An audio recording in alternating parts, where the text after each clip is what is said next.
Now let's start with today's story. I'm Spencer, 33, and my wife, Lena, 31, just blew up our 7-year marriage in the most brutal way possible. Looking back, the signs were there for months, but I was too caught up in our routine to see them clearly.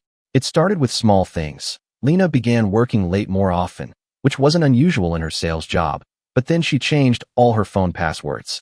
That had never happened before. We always had an open phone policy, nothing hidden, nothing secret. So one night over dinner, I mentioned it casually. Hey, I tried to check the weather on your phone earlier, but it's locked now. When did we start doing passwords? I asked, keeping my tone light. She barely looked up from her plate. I just wanted some privacy. Is that a problem? Privacy? From me? I laughed a little, expecting her to do the same. But she didn't. You're being controlling, Spencer, she snapped, stabbing a piece of chicken with her fork. I can't have one thing that's just mine. That should have been my first real warning. Then came the spending. Our joint account started showing weird charges. Expensive restaurants I'd never heard of, boutique shopping sprees, salon visits in the middle of the day. When I brought it up, she waved a hand dismissively. Client meetings, she said. Networking is part of my job. You know that. Okay, but the salon charges? She rolled her eyes. God, Spencer, I work hard. I deserve to treat myself once in a while. Do I need to ask permission now? Of course not. That wasn't what I was saying, but it was impossible to get a straight answer without her flipping the script. The biggest red flag came when she switched gyms. We always went to the same place together, but suddenly, she had a new membership at some high-end facility across town. She started going at odd hours, early mornings before work, late at night when she used to be exhausted from the day. And when she came home, she was already showered, her hair freshly done, wearing outfits I'd never seen before. That's not your usual gym gear, I said one night as she walked through the door in sleek black leggings and a fitted top. She set down her bag and gave me a pointed look. Jesus, Spencer, you're really keeping track of my clothes now? That's not what I exhaled, rubbing my temples. Look, it just seems like you're changing, and I feel like you don't want me to notice. Her face hardened. Maybe I just don't want to feel like I have to report my every move to you. Ever think about that? Every attempt at conversation turned into a fight. Every concern I voiced was met with anger or accusations that I was suffocating her.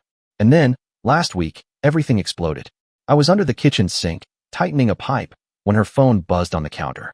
I wouldn't have looked, but the message preview caught my eye. Can't wait for tonight, baby. He still has no clue. The sender's name made my stomach drop. Damon. Damon. Her ex. The one she always insisted was just a good friend. The same Damon who used to leave flirty comments on her Instagram posts. The one she swore meant nothing. My hands were shaking as I put down the wrench. For a second, I told myself there had to be an explanation. Maybe it wasn't that Damon. Maybe it was a misunderstanding. Maybe. But I already knew better. I waited for her to come home. The clock dragged, every minute stretching unbearably long. When the front door finally opened around 9 p.m., Lena stepped inside, looking like she had just walked out of a fashion magazine. Hair perfect, makeup flawless, wearing a sleek black dress I'd never seen before. She barely acknowledged me as she set her purse on the table. Hey, she said casually, as if nothing was wrong. I held up her phone, the message still on the screen. Who's Damon talking about? My voice was steady, but my heart was pounding. She glanced at the screen, then back at me, and then she laughed. A cold, sharp, cruel laugh. Well, she said, smirking, I guess you're not as stupid as you look. I felt like the air had been punched out of my lungs. You're not even going to deny it. She tossed her bag onto the couch and crossed her arms. Why would I? You were bound to find out eventually. Damon and I are together now. He's a partner at his firm. What are you doing? Still fixing things around the house? Dreaming about your little business ideas? I stared at her, barely recognizing the person in front of me. So what? You've been cheating on me for months, and now you're just, what? Throwing it in my face. She sighed dramatically, as if I was the one being unreasonable. Spencer, let's not drag this out. I've got a better future waiting for me. And honestly, you were holding me back. I swallowed the lump in my throat. You could have just left me instead of sneaking around behind my back. She didn't even flinch. Yeah, well, this way was easier. Then she reached into her bag and pulled out a folder, dropping it onto the table. I want you to sell the house. Damon and I are moving in together next month, and his place is too small for us. I clenched my jaw. The house is in both our names. I'm not selling. She actually rolled her eyes. You can't afford the mortgage alone, Spencer. Don't be pathetic. Sign the papers, take your half, and go rent somewhere cheap. It's what you're good at, settling for less. I stood there, stunned, watching her like she was a stranger wearing my wife's face. Then, as if to drive the knife in deeper, she turned and walked straight to our bedroom. A moment later, I heard the sound of frames hitting the floor. She was ripping down our wedding photos. You were always temporary, Lena hissed, tearing the photos apart like they meant nothing. Damon's the love of my life. Always has been. I stood there, silent, watching as the life we built together was reduced to shredded paper on the bedroom floor. 7 years, gone, just like that. The next day, her sister, Tessa, showed up unannounced. I used to think of her as family. She used to laugh at my jokes, call me her brother-in-law, and send me texts on my birthday. But now, she stood in my living room with a smug little smile, looking at me like I was something beneath her shoe. Lena told me everything, she said, arms crossed. She deserves better than this, better than you. Damon can give her the life she was meant to have. Just sign the papers and disappear, Spencer.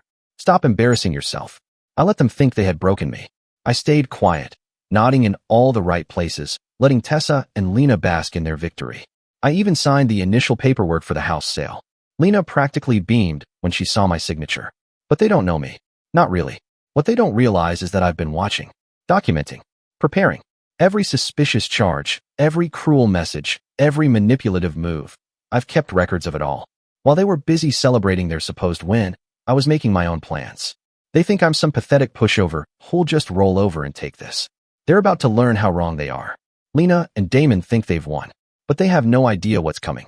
I've already talked to a lawyer. I had been preparing for this moment long before Lena thought I had caught on. While she believed I was moping around the house, drowning in heartbreak, I was quietly documenting everything. Every late-night work meeting, every suspicious purchase, every cruel, condescending message from her and Tessa. I let them think I was clueless while I moved my pieces into position. Last week, I had coffee with Lena's parents. They had always treated me like a son, and despite everything, I felt they deserved to hear the truth from me, not from Lena's twisted version of events. I met them at their favorite cafe, the one Lena used to take me to when we first started dating. Her mom looked thrilled to see me, until she saw my face. "What's wrong, sweetheart?" she asked, her smile faltering. I took a deep breath and pulled out my phone. "You need to see this." I showed them screenshots of Lena and Damon's conversations, the kind of messages that left no room for doubt. The joint account statements showing thousands spent at hotels, fancy dinners, and boutique shopping sprees. And finally, I showed them photos from my neighbor's doorbell camera, Lena and Damon slipping into our house together in the middle of the day while I was at work.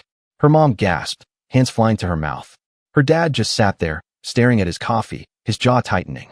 "We raised her better than this," he muttered, shaking his head. "We raised her better than this." Then he dropped a bomb I wasn't expecting.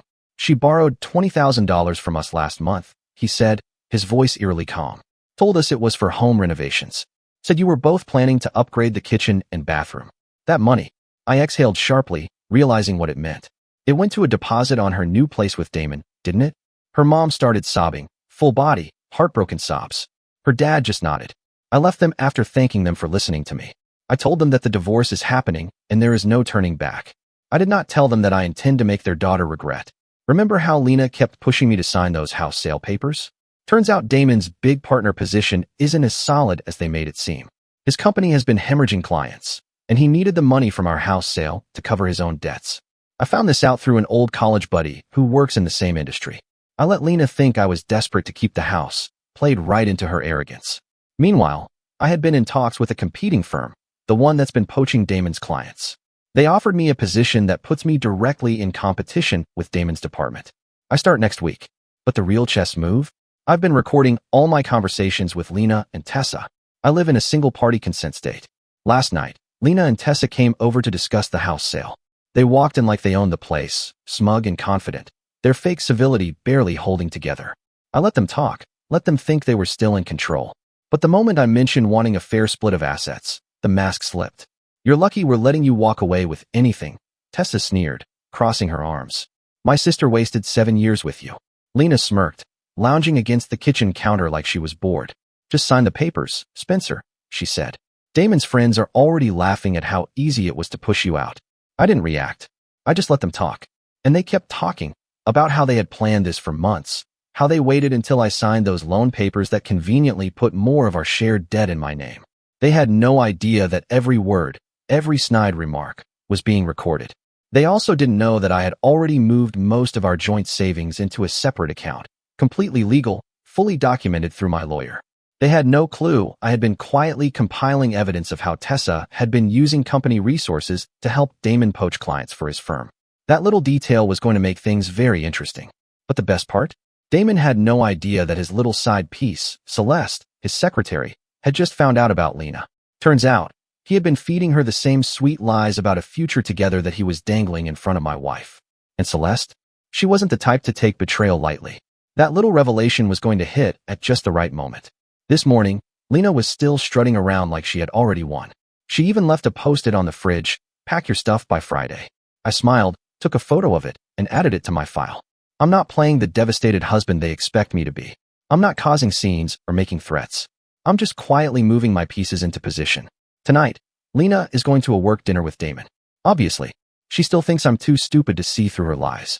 When she comes home, she'll find the house empty, not because I've moved out, but because I've moved everything of value into storage. Every important document, every sentimental item, every shred of evidence of her affairs, her financial manipulation, and the recordings that could torpedo both her and Damon's careers. She thinks she's won. She has no idea the real game is just beginning. Tomorrow, everything changes. I have 19 emails sitting in my drafts, each one a bomb waiting to go off. Lena's boss, Damon's partners, their mutual friends, everyone who needs to know the truth. But I'm not sending them just yet. No, first, I want to watch them squirm. Watch them scramble as their perfect little plan starts crumbling beneath them. They wanted to play games? Fine, let's play. The last 24 hours have delivered enough drama to fill an entire season of reality TV. So, grab your popcorn. Remember those 19 emails? I sent them yesterday morning. By noon, Lena's perfect little world was already in flames. It started at 8 a.m. with a screaming phone call. "What the hell did you do?" Lena's voice shrieked through my voicemail. "They're calling a meeting about my ethical violations. Fix this now." I didn't respond. Instead, I just watched my phone light up as the dominoes fell. By 10 a.m., Damon's office had received their email. The one with screenshots of him making the same promises to Celeste that he had made to Lena. His response? He blocked Lena's number. Real Prince Charming there. By 11 a.m., Tessa was calling, absolutely screaming. "You pathetic, vengeful little man." She shrieked over the phone. "We should have destroyed you months ago." Turns out her supervisors weren't thrilled to learn that she had been using company time and resources to help her sister orchestrate an affair. Her precious reputation at work? Shattered. But the best part? That came at lunch. Lena stormed into the house, her face flushed red, mascara streaking down her cheeks. She still had her keys, for now. Without a word, she threw her purse at me. "You absolute psycho," she screamed. "I'm suspended pending investigation. Damon won't answer my calls." "What did you send Celeste?" I took a slow sip of my coffee, setting the mug down with deliberate calm. "Just the truth, Lena," I said evenly. "Isn't that what you always wanted? No more lies?" Her breathing grew ragged. "They're saying I could face legal action over the client information," she gasped. She clutched her head like the walls were closing in on her. "Damon says he never promised me anything, that I misunderstood." I shrugged. "Funny how karma works," I mused, pulling out my phone to record. "Call it a hunch." That's when she lost it. She started throwing things, screaming every insult she could think of, calling me a bitter little man, a monster, a sociopath. Then, when words weren't enough, she raised her hand to slap me. She never landed the hit. But the attempt? Caught on video. Perfect evidence for the restraining order I had filed this morning. And then, just when I thought the day couldn't get any better, Celeste showed up. She marched right up to Lena in our driveway, eyes blazing. "The neighbors?" "Yeah, they were definitely peeking through their curtains at this point. He told me you were the desperate ex who wouldn't let go." Celeste shouted, brandishing her phone. "Showed me texts where you were begging him for attention." Lena's face went white. He said what?" Celeste laughed bitterly. "I have hotel receipts, Lena. Gifts. Messages where he promised we'd be together." Her voice sharpened. "Yeah? Show me these promises he made to you, because I have a year's worth of texts about our future together." She raised her phone, including photos of him ring shopping last week. That's when Tessa arrived, desperately trying to damage control. Bad timing for Tessa. She walked right into the moment Celeste revealed that Damon had been trash-talking both sisters to his office buddies for months. "Yeah, he called you two useful idiots," Celeste said coldly, scrolling through her phone. "Said you were perfect stepping stones to help him climb the corporate ladder." Lena let out a broken sob, her knees buckling as she crumpled onto the front steps. He told me I was the love of his life," she whispered, tears streaming down her face. "That we were meant to be together. He said he was just waiting for the right time. You encouraged this." Lena suddenly rounded on Tessa, her voice raw with rage. "You said he was my soulmate. You told me to hold on, to be patient." Tessa, for once, had no words. She reached out, maybe to comfort her sister, but Lena shoved her away. By the evening, their parents had arrived. And that's when the real fallout started. Their father barely looked at me, just stared at Lena like she was a complete stranger. "That $20,000 loan we gave you?" he said, voice cold. "We want it back." Immediately, Lena's breath hitched. "Dad, please, we didn't raise you to be this person," he interrupted quietly. That hit harder than all the screaming, all the chaos. But the final blow? That came from Damon himself. Lena's phone buzzed with a formal message from his lawyer. "Cease all contact. Any shared property claims will be disputed." Real romantic. Now Lena is blowing up my phone, his texts swinging wildly between threats and desperate pleas. "We can fix this." Followed by, "I'll make you pay for humiliating me." But here's the thing, I'm not done. "Remember that house they wanted me to sell? Just got an offer way above asking price. Guess who's planning to accept it and pocket their share before they can contest anything?" Tessa's in damage control mode on social media, scrambling to spin the narrative. But it's too late. The screenshots? Already out there. Their so-called friends? Choosing sides. And most aren't choosing theirs. Tomorrow, I meet with the real estate agent. After that, my lawyer has some very interesting suggestions about our shared assets. They wanted to play games? Game over. Karma hit them like a freight train. Let's start with today's entertainment. At 7 a.m. sharp, Lena showed up at my new apartment, mascara running, pounding on my door like a madwoman. "Spencer, please. We need to talk." Her voice cracked. "Damon's engaged to Celeste. After everything, he proposed to her." I leaned back on my couch, sipping my coffee, watching her meltdown unfold through my security camera. She was a mess, hair tangled, pacing in circles, gripping her phone like she was waiting for someone to save her. My neighbor, Leo, an older guy with a permanent scowl, poked his head out from across the hall. "Hey, buddy," he called out, eyeing Lena warily. "That your ex?" Lena whirled around, her face twisted in rage. "This is all his fault," she screamed, her voice echoing through the hallway. "He ruined my life." Leo just grunted. "You know this is a quiet building, right?" And with that, he shut his door. "Real classy, Lena. But let's back up, because the last 3 months have been interesting. Remember that house they desperately wanted me to sell? Sold it. For $40,000 above asking price." Lena tried contesting the sale, but since I had documented proof of her affair and financial misconduct, her own lawyer advised her to take the split and shut up. And she needed that money, badly.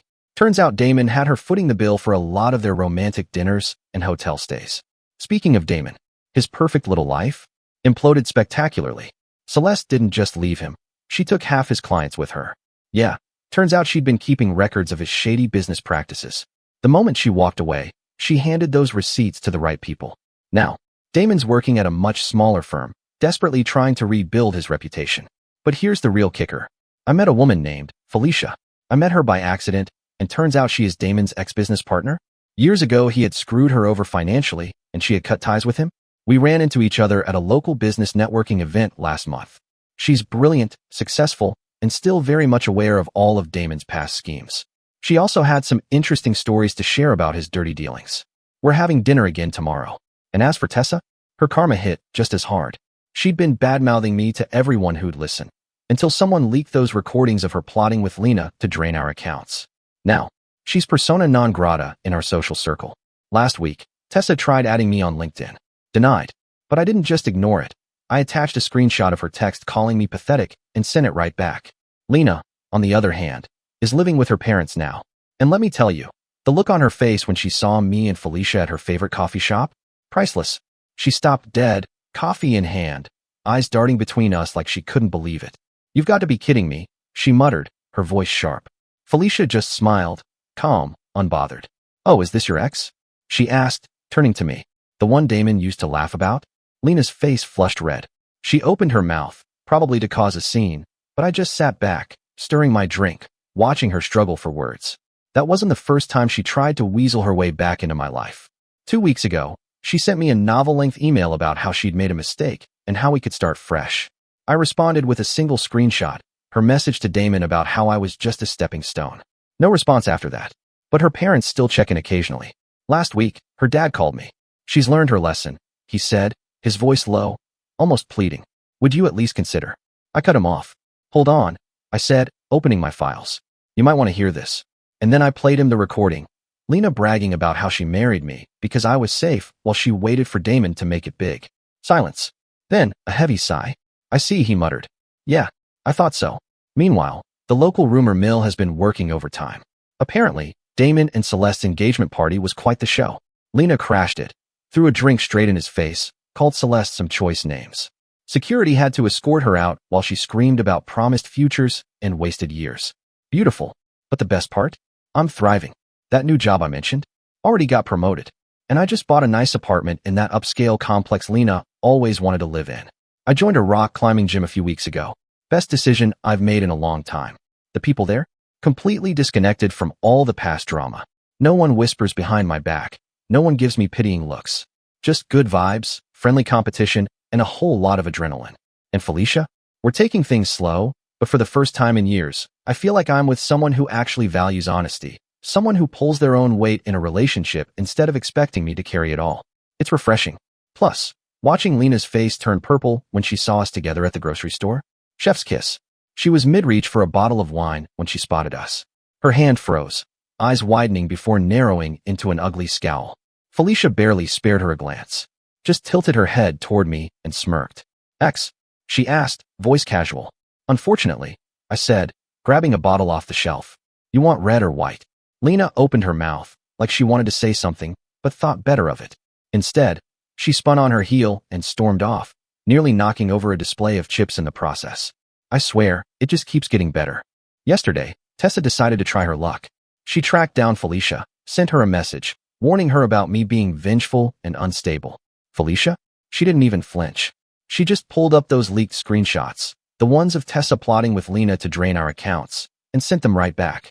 Seems like he's just good at exposing liars, she replied. Haven't heard from Tessa since. So here we are. Lena's single and living with her parents. Damon's engaged to the woman he cheated on her with.